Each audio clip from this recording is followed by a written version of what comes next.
Hey there, YouTube and Wooper Club fans. It's me, Michael Fruit Taco, coach of the Route 1 Birbs, bringing you another feature match from WCL Season 15, Week 4. And this week, it's my own Birbs going up against the Chillin Chi-Yus, who you might remember from Week 2's feature match. After a little bit of luck nabbing me a win Week 1, I've lost 2 in a row, largely on the back of just a couple bad calls, so I'd really like to get a solid win in the bag here against the 3-0 Chi-Yus, whose Dragonite has been making waves with 13 KOs to its name in just 3 weeks. Let's see if I can return to form, or if the curse from Week 2 still has me in its grips. My Birbs are Terra Captain Iron Valiant, Lycanroc Dusk, Terra Captain Jumpluff, Delphox, Galarian Moltres, Terra Captain Rotom Frost, Raging Bolt, Crocalor, Forretress, Gastrodon, and Amoonguss, going up against the Chi-Yus who still have Ribombee, Rotom Heat, Hisuian Samurott, Gholdengo, Terra Captain Dragonite, Sandaconda, Breloom, Terra Captain Dragonair, Terra Captain Cottonee, Gloom, and Galarian Slowking. Well, much like last time, the speed is not in the favor of the Chi-Yus. Just look at that gap between the base 124 speed of Ribombee and the base 86 of Rotom. Webs and Priority give the Chi-Yus a chance in the speed game, but boy, it's definitely initially in my favor. Looking at the matchup and how my team stacks up, well, the Chi-Yus are weak to Fire, Flying, Ghost, and Ice. Normal and Psychic are also some decent neutral options to spam into them. Iron Valiant looks absolutely great here, with a good speed stat and useful priority in a Vacuum Wave to hit things like Samurott and Terra Normal Dragonite, with Terra Ghost giving me a potential immunity to extreme speed, as well as hitting the Fairy-resisting Gholdengo and Galarian Slowking super effectively. Lycanroc sure has lots of useful coverage as well, and while the Chi-Yus have a lot of electric resists, only the Cottonee also resists Dragon, so Raging Bolt I think should have room to work as well. Defensively, definitely expect Forretress here, coming as a normal resist and hazard removal, while Gastrodon can cover the stuff like the Sandaconda, as well as potentially absorb water moves from Samurott. And then Crocalor, my precious baby boy, is insurance against any setup. You bet I am over-preparing for that Dragonite. Actually, I'm not sure if you even can over-prepare for it. I did think of Terra, Cotton Guard, and Leech Seed Jumpluff with Infiltrator as another option as a Dragonite check, but I am going to be trading it away, so no need to bring it this time, although it was a pretty exciting idea I had this season. Looking at the Chi-Yus matchup, well, my team is weak to Ground and quite weak to Rock. Dark, Dragon, Ghost, and Normal are all good neutrally. I'm sure Terra Normal Extreme Speed Dragonite is coming, but I do actually have several potential checks to it, and it can't cover all of them with just 4 moves, so we'll see what it ends up bringing. Samurott, though, looks absolutely terrifying, with Moltres and Iron Valiant being my only ceaseless edge resists, and forcing my Forretress to get a spin-off with all those hazards up. I'm expecting a Choice Scarf set, but Choice Band or Life Orb, something like that, are definitely possibilities I could see. Then, well, Gholdengo and Slowking, like I mentioned, are great Fairy resists, with Gholdengo also resisting Rock and Dragon from my big attackers.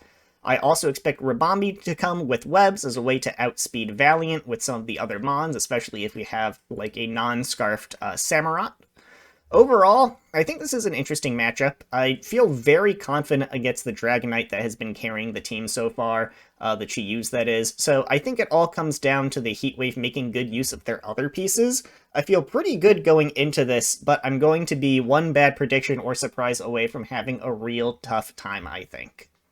So how did I build out my team for this match? Well, let's start with Iron Valiant. Max Special Attack, near max speed Timid, Speed Creeps, something speed creeping Lycanroc, as well as Modest Ribombee. Heavy Duty Boots is going to keep my speed up if Webs are up, as well as protecting me from the Ceaseless Edge spikes I expect to be everywhere. Terra Ghost will let me dodge extreme speed, resist poison moves, and boost Shadow Ball, which is very spammable into the Chi-Yus. Moonblast Stab with Shadow Ball coverage and Vacuum Wave priority, as well as Substitute to capitalize on a possible switch and to protect myself from status. I'm really happy with this set. Moonblast and Shadow Ball hit everything at least neutrally, with Shadow Ball hitting the two biggest fairy resists super effectively, doing upwards of 50% to max special defense Slowking. Vacuum Wave is doing a nice 39 to 46% to no bulk Terra normal Dragonite after the multiscale is broken. It does 55 to 65% to no bulk Hisuian Samurott, giving me a good way to finish off of those scary Pokemon if I can chip them down first. I expect this to be an excellent cleaner at the end of the match for sure, although if I need to bring it out early, it's definitely going to put in work whenever it comes out. Next up is Crocolore. Max HP, max defense with a defensive boosting nature, Eviolite and Unaware make this my hard Dragonite check in all-around physical wall. Flamethrower Stab with Will-O-Wisp, Slack Off, and Roar. I just love this little guy so much. He takes 27% from Adamant Dragonite's Terra Normal Extreme Speed and 44.8% max from Adamant Earthquake while doing reasonable damage back with Flamethrower once he Terras Normal, as well as threatening to burn it with Will-O-Wisp. Roar is here to stop Substitute Dragonite from outstalling me, and also rack up extra potential hazard damage. And in a pinch, this is actually okay into Hisuian Samurott, taking only 25% from Jolly Ceaseless Edge. Fortress is up next, another physical wall, max HP and physical defense here as well, with heavy duty Burts and Sturdy to always survive one attack. Rapid Spin to clear away webs and spikes, Ice Spinner to hit Dragonite before it Terras, and Body Press to hit it after it Terras, as well as the Samurott, and being decent neutrally into a fair number of Mons, and then lastly Earthquake to hit Gholdengo and Slowking. Here's a more general physical wall than the Crocolore, which is definitely going to be my primary keep this alive to make sure Dragonite doesn't sweep me. It takes on things like Samurott better than Crocolore and carries lots of coverage to chip down a variety of Mons for Iron, Valiant, and Lycanroc to finish off. And if Dragonite isn't carrying a fire move, this set takes less than half from +2 attack Adamant Dragonite's Earthquake, so it just adds to my list of Dragonite answers as well. Getting back to a bit of offense though, Raging Bolt, max special attack modest with some speed to throw off any speed creep, and the rest in HP. Heavy duty boots, again to protect from webs and spikes. Draco Meteor and Thunderbolt Stab with Volt Switch to get momentum, and then Taunt. This set is just here to take a couple hits and hit back hard. Cottony is the only opponent that resists both stabs, and I'm not particularly preparing for it. I mean, it's a Cottony. Taunt is there to disrupt Slowking switching into special attacks all the time, as well as stop things like Breloom Spore and Rest Sandaconda potentially.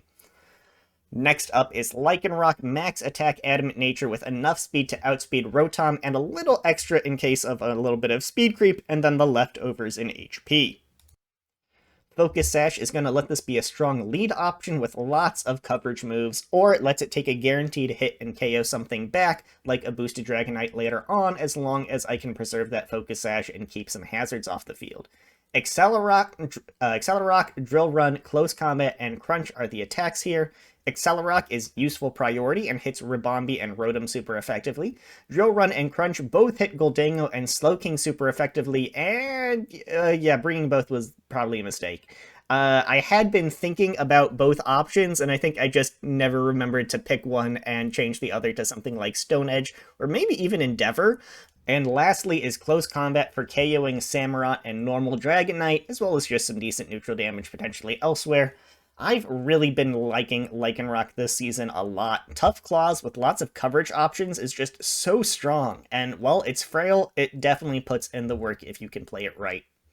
And last up is Gastrodon, max HP and max defense again here with another pair of heavy-duty boots and Storm Drain to capitalize on Samurott's flip turns or other water moves. Surf and Earth Power Stab with Recover and Stealth Rocks. This is my third physical wall, so you can tell how worried I was about Dragonite, Samurott, and actually Curse Rest Sandaconda with Shed Skin was something I thought about towards the end. The stab combination is actually very nice here, hitting Rotom, Gholdengo, Sandaconda, and Slowking super effectively. I have Stealth Rocks on here for nice chip, but I am sure that Dragonite and Rotom will have boots, so I could probably put something like Ice Beam or Yawn there, but extra chip on Slowking switching in all the time is definitely greatly appreciated. overall, I'm quite happy with the team I built. I have a lot of answers to Dragonite, and it can't have Dragon Dance, Extreme Speed, a Fire Move for Fortress, Earthquake for Crocodile, Roost, Substitute. Can't have all of those at once, so I'm confident at least one of my options will be a good wall for it. I do think I focused on the physical defense a little too much, though. Not bringing Moltres means Scarf or Specs Goldango Shadow Ball is going to actually be pretty hard for me to deal with. I probably should have made Gastrodon specially defensive, or at least mixed, but against what the Heat Wave have shown so far, I do feel pretty good about this, so we'll see if they change up their game plan much, and how they prep for this match. So what did the Chi-Yus bring? Well, they've got Dragonite here, of course, max attack Adamant with enough speed to outspeed Iron Valiant at +1, and then the rest of the EVs in HP. Heavy-duty boots to preserve multi-scale with hazards around, Terra Normal Extreme Speed, of course, with Earthquake, Roost, and Dragon Dance. Not at all surprised to see this Pokemon. This seems to be very similar to what they've brought before. Like I mentioned before, Dragonite really wants a lot of moves in this match, so it's interesting to kind of see what they settled on. I think the biggest omission here is a Fire Move for Fortress, who takes less than half from even +2 Earthquake, but takes 99% minimum from Flamethrower. I think maybe I'd have dropped Roost, or actually maybe even Dragon Dance for it. This is definitely a sweeping set, and I'd have run Dragonite as a little bit more of a breaker myself. I think as between Fortress and Crocodile, there's just a lot to stop a sweep from it. If I'm forced to give up those pieces to other mons, though, like Samurott or something, it could certainly pick up several KOs and clean up the game at the end, though. Next is Goldango, max special attack, max speed, timid with a Choice Scarf. Make It Rain and Shadow Ball spammable stab options with Thunderbolt to hit Galarian Moltres and Trick to throw that Scarf onto one of my walls. I love bringing Trick here. Getting a Scarf on something like Gastrodon or Fortress, switching in trying to take a Make It Rain would be absolutely massive, and Shadow Ball spam is really free into me. I think you can optimize the speed EVs some and get a little extra bulk, but I think the one thing I'd change is swapping Thunderbolt for Power Gem. You lose a little bit of power, but it still hits Moltres super effectively, and now it hits Jumpluff, Delphox, Rotom, and Crocodile super effectively as well. Next up is the Hisuian Samurott, max attack Adamant Nature with a lot of HP investment and enough speed to outspeed no-speed Moltres, who happens to have the same speed as max speed Crocodile, and then a pinch of physical defense here as well. Assault Vest will help it live hits from my largely special attacking team. Sharpness boosted Ceaseless Edge and Aqua Cutter with Knock Off to get rid of Boots and Eviolite, and lastly Flip Turn for some pivoting. This is not what I was expecting from this Pokemon. The Assault Vest lets it take 89% max from Iron Valiant's Timid Moonblast, while the Defense EVs let it live 1 close combat from Uninvested Valiant as well. I definitely see the vision here, but I think this set is a little bit of a trap. Samurott is really good into my team, and while it's cool that it can take some super effective attacks, you really don't want to give up that much damage on what I think is one of the most important Pokemon in the match for you. I'd at least have put Aqua Jet on here to be able to hit Valiant and Lycanroc with priority options, but I probably would have leaned towards a Scarf or a boosting item of some kind, rather than thinking about trying to take hits with this thing. Something that I definitely would let take hits all day, though, is Galarian Slowking, max HP near max special defense with a boosting nature, and a couple EVs in physical defense as well here. Lefties and Regenerator means this is going to take special hits for days throughout the match. Future Sight and Sludge Bomb Stab with Flamethrower to cover Fortress, and then Chilly Reception for pivoting. This is a pretty great set. I definitely would try to fit Slack Off somewhere on here, probably over Future Sight, but Regenerator is such a broken ability, I think you can certainly rely on that for most of your healing. And if you wanted, maybe even Assault Vest could mean you'd have to give up Chilly Reception, but you basically completely invalidate my special attackers. Assault Vest max special defense takes just 34% from the Terra Ghost Shadow Ball I'm bringing on Iron Valiant, and 33% from Modest Raging Bolt's Draco Meteor. Like, those are just stupid numbers. But even without the Assault Vest, this could really be annoying to break through for me. But yeah, no, the lack of recovery is a little a little interesting here, as well as not bringing Toxic on it. Like I said, I've got a lot of walls, stuff like that Crocolore and that Gastrodon. I could certainly see trying to fit like Toxic Spikes or Toxic on this set here to help break through those things, because I think that's going to be the name of the game. Do my walls outlast the Chi-Yu's scary offensive pieces or not? But we'll see what happens. Next up is Rotom Heat, max HP, lots of special defense and some defense with a boosting nature, and then enough speed to outspeed no-speed Moltres. Heavy-duty boots, of course, protecting it from stealth rocks. Overheat and Volt Switch stab options with Thunder Wave and Pain Split. The investment is interesting, as the physical attacker you'd be most worried about is Lycanroc, who you don't have a great matchup into, taking about 50% on average from Adamant Accelerock, to say nothing of Stone Edge. You're also very likely two-shot by a physical Iron Valiant's close combat, so I don't know. I don't see exactly what the physical defense investment is getting you here, but sure, it could be useful. I won't say it wouldn't be. Otherwise, I really like this set. This is a great Fortress switch-in, and Pain Split can take advantage of me switching something like Gastrodon or a healthy Raging Bolt into it. And Thunder Wave, getting a Thunder Wave off on Valiant or Lycanroc would absolutely be huge for that slow Samurott we saw them bring. And last up is the Cottonee. I did not respect it, which is a sure sign that it's going to show up. Max HP, basically max special defense with Eviolite, making another special wall here. Prankster will boost the priority of Encore, Leech Seed, and Substitute, with Dazzling Gleam as an attacking move. This is clearly here as a Raging Bolt counter. It resists Electric, is immune to Dragon, and can chip it down with Leech Seed and Dazzling Gleam. And actually, in the right situation, this can be annoying for other things. Encore Crocolore into a Slack-Off, or Will-O-Wisp, or any of my other Mons into something similarly useless. I think there's an argument for Stun Spore on this set, maybe over Encore, to be able to get a priority paralysis on Iron Valiant and Lycanroc, but I do like this set, and bringing this Pokemon who I barely gave any consideration to when I was prepping, excellent way to find a use for your very low tier Mon here.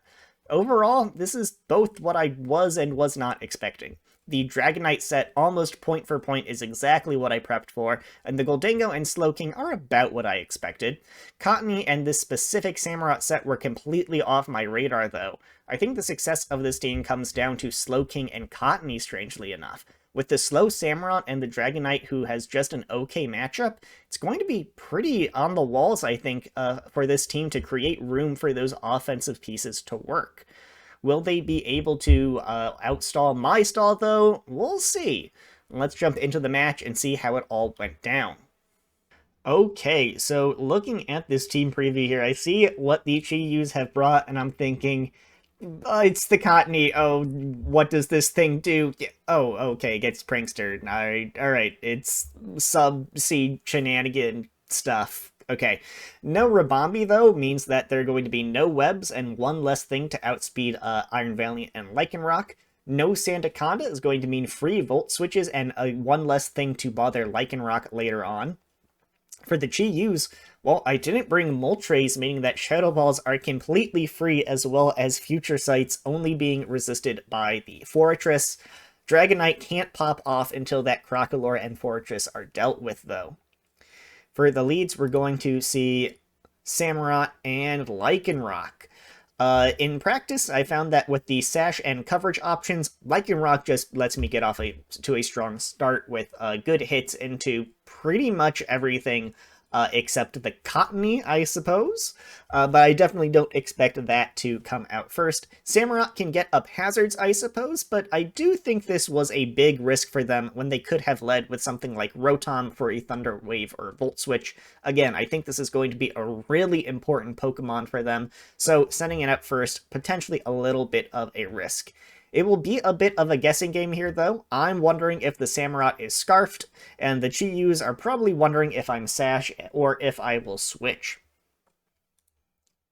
Turn 1 Samurott is a huge threat, so I take the risk of a Scarf flip turn and immediately pick up a KO with close combat.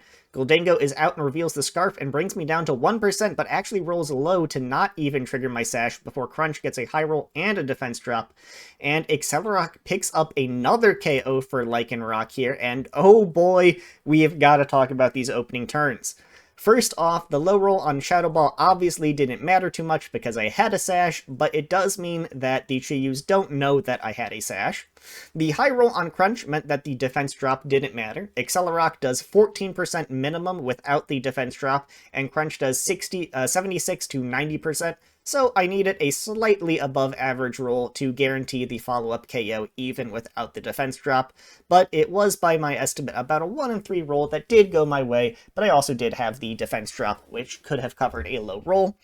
This was a very rough set of turns for the Chi-Yus. Losing Samurott is a big deal, as I am now hazard-free for the rest of the game. Big use all those boots I'm bringing will do me. And he lost probably his strongest attacker on turn 1. I wonder if he expected a switch, but I've brought Sash on Lycanroc before, so I do think you need to respect that. I definitely took a risk staying in, though. If he was Scarfed, a flip turn there would have been pretty devastating. The payoff of taking down Samurott early was too big to ignore, though, in case he wasn't Scarfed or didn't click flip turn, and with no Rabombi to keep Accelerock around for, I felt comfortable taking the risk, and it paid off. Sending out Gholdengo afterward wasn't a bad play. He had a slightly favorable chance to Oko me with Shadow Ball, could live a hit and gets off good damage if I switch. It's likely that I had a coverage move for it and Slowking in either Crunch or Drill Run, but I won't say that the Gholdengo was a bad play there at all, especially after you got behind by losing the Samurott turn 1. Putting out potential pressure with that was would have been very nice for them. The safest play would have been to go out to Cottony to be able to Thunder Wave or break a possible Focus Sash with Leech Seed, but if I had Stone Edge, it does well over half to Cottony, so there really wasn't a great option. He just got a little unlucky with how the rules played out for the play he made. And, well, from here, I am in an insane position. The only big attacker left for the Chi-Yus is Dragonite, who I am thoroughly prepped for. Where there's a Galarian Slowking, there's a way, though, and currently I'm looking at a Cottony expecting some kind of prankster nonsense to come out from it. I don't have fantastic answers to this and don't want anything else to get seeded, so I decide to just let Lycanroc get some good chip there with the Accelerock and go down to the Leech Seed.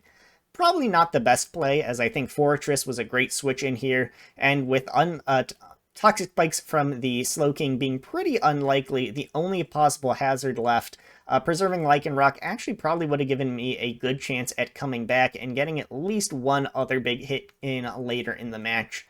I'm a little buzzed on already getting 2 big kills, though, so I make it, in my mind, a middle ground play and sack Lycanroc here to bring in Raging Bolt, who is kind of countered by Cottony, so what's going on here? Well, Cottony's going to set up a substitute, but it will still get taunted through it, which is the reason I sent out Bolt. Thunderbolt doesn't even break the sub, a little bit to my surprise, and Gleam does some decent damage. Volt Switch will now break the sub, though no crit needed, and Crocalor will come out to eat a Dazzling Gleam with 1 turn of taunt left. Rotom is going to come in and take a Flamethrower. Here on turn 9, Raging Bolt is going to come in as Rotom unfortunately goes for Thunder Wave, which fails into the Electric type. I was actually worried about Trick this turn, which is why I switched to Raging Bolt. Not only do I resist both of Rotom's stabs, but I don't want to risk something like a Choice Scarf getting put on Gastrodon or Crocalor. I think Volt Switch was probably a better choice for the Chi-Yus, as Valiant was really the only thing you care about paralyzing, except for, I mean, maybe it's not bad on Crocalor, but it's not crazy. Volt Switch would let you do decent damage to Crocalor and pivot to Slowking, or after I switch into something else, go into something like Cottony and get an annoying seed up, or maybe even into Dragonite and set up with your multi-scale still intact. Here is going to be the Volt Switch out into the Cottony, but I did predict that and go for Taunt. I figured that I'm not really worried about sitting in front of this Rotom. I resist both of its stabs.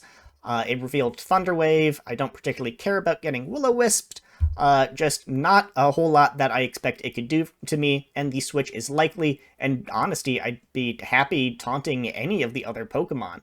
I could have Thunderbolted instead, because it's guaranteed to at least bring Cottony below substitute range, but it's not a guaranteed 2-shot, and I don't want to deal with the Leech Seed chip, so the taunt on getting I could stop Slowking status moves, I could stop Dragonite from setting up, I of course crippled the Prankster Cottony, taunt, pretty safe move here. Rotom is going to switch back in and take a quarter from Thunderbolt. Same as before, I don't have anything to lose clicking Taunt, and I once again catch that Cottony. Thunderbolt is going to get a min roll as Gleam brings me to just above half health. Slowking is going to come out and take a third from Thunderbolt, showing the special defensive investment. I click Taunt again to stop Toxic Slack, offer Chilly Reception to 1v1 this, but Future Sight goes up. Cottony comes back in, but no low roll means that Thunderbolt takes it down, and Dragonite will come out. I switch to Fortress to take a Dragon or Grand move, as well as resist the incoming Future Sight here, and you're going to see that that actually does pretty dang good damage to me. Terra Crit, E-Speed, and Future Sight are going to do more than I'd like, but I'm still quite healthy. My opponent could have gone for an Earthquake there as a middle option to hit Bolt or Crocalor, but I think they might have been trying to catch Iron Valiant switching into a Dragon move.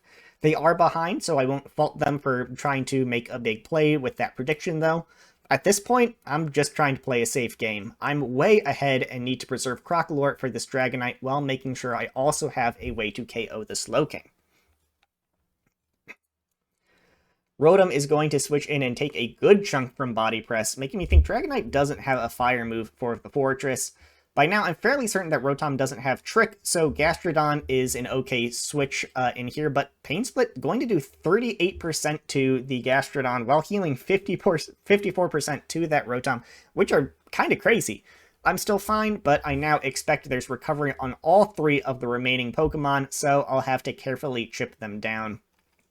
Here we're going to see turn 20, Slowking is going to switch in as I recover back up to full. Earth Power does about a third, and Future Sight gonna go back up. I go for Surf, trying to catch Rotom switching in, but Chilly Reception is going to bring out the Dragonite here. Dragonite goes up as I break the multi-scale with the Earth Power, and I'm going to get chunked by the Future Sight here. Crocalor is an easy switch here as Dragonite sets up another Dragon Dance. Crocalor going to absolutely eat up an Earthquake and land a big Will-O-Wisp in return. Honestly, I was expecting to just settle for residual damage on Slowking switching in. Third Dragon Dance goes up as I heal back up to full. I don't really know why the Chi-Yus keep Dragon Dancing in front of this Crocalor. I don't know if they just haven't clocked the Unaware or something, or maybe they're confident they can end up winning the 1v1 somehow. But I'm definitely keeping an eye on how much that is setting up in front of me, and wondering if they've got some sort of trick up their sleeve.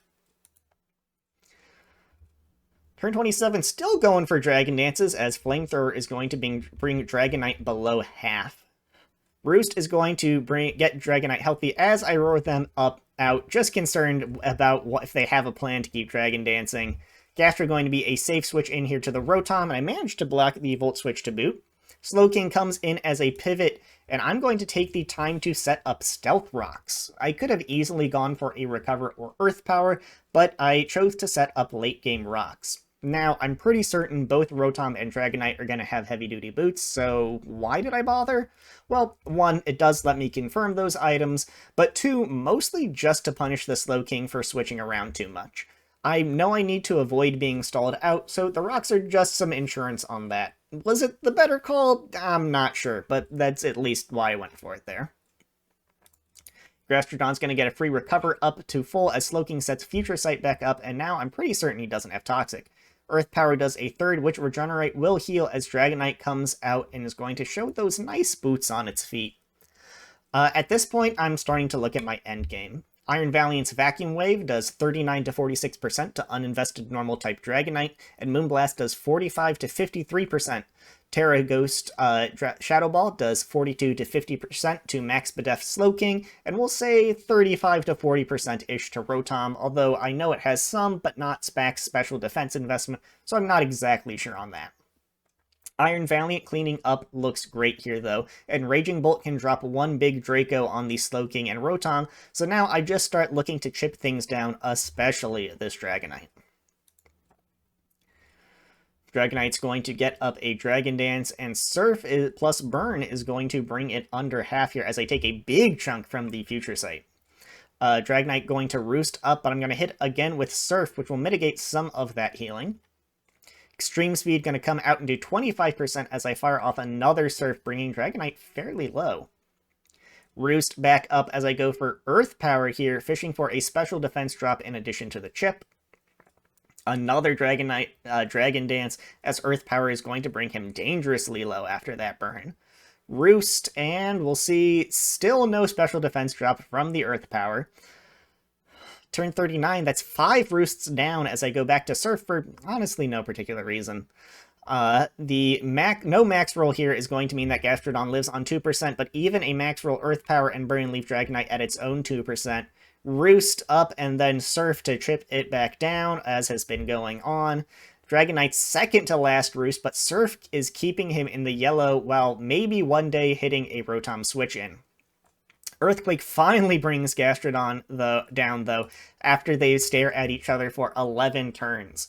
Gastrodon has done its job perfectly, though. Since he sent Dragonite out into this, my goal was to, if possible, bring Dragonite in range of Vacuum Wave, but at least draw out a couple of Roosts so Crocalor can definitely stall it out while I have all of my recovery and he's wasted most of his. While Dragonite is in range of Vacuum Wave, the other two Pokemon aren't weak yet enough for me to try to clean up yet with the Iron Valiant, so I go out to Crocalor to safely get more chip on those remaining Mons, because, I mean, what's the thing gonna do? Look, Earthquake is doing 21% to my bulky little guy. Just look at that Crocalor. Unaware easily lets me take the Earthquake, and Flamethrower will KO back, but now Slowking is out. Will-O-Wisp is going to get me more passive damage on that Slowking, as, what a surprise, it goes for Future Sight. Slack off for a little healing and scouting, as Sludge Bomb does decent damage. I'm going to stay in here not wanting to switch into Future Sight with something else, but am going to bring Brought Low by it by another Sludge Bomb. We're going to heal up here as Future Sight, what a surprise, gets set up again. Flamethrower for a little extra chip since Crocalor is mostly useless against these last Mons, but Crit Sludge Bomb and Poison is going to speed up this 1v1 here. More chip, and then we're going to sacrifice Crocalor here to the Sludge Bomb to dodge the incoming Future Sight, as now I get a switch into Raging Bolt. Rotom switches into a Crit Volt switch as I go out to Fortress here, hoping to sack it to bait an Overheat special attack drop. Volt Switch will leave Fortress on 17%, and Body Press will do absolutely nothing to that Slowking, though. Turn 53, Earthquake here gets surprisingly good damage as Future Sight goes up once again. Rotom is going to switch in, but I do predict that and hit it with a Body Press. Volt Switch will take down the Fortress here conveniently as Future Sight would have hit, so I get to dodge that again. But now everything is weak, and I'm going to get Iron Valiant safely out here, meaning that the Terra Ghost Shadow Ball can safely take out the last two Pokemon for a solid, if not numerically impressive, win for my Route 1 Birbs. GG to Anivia and the Chi-Yus, though.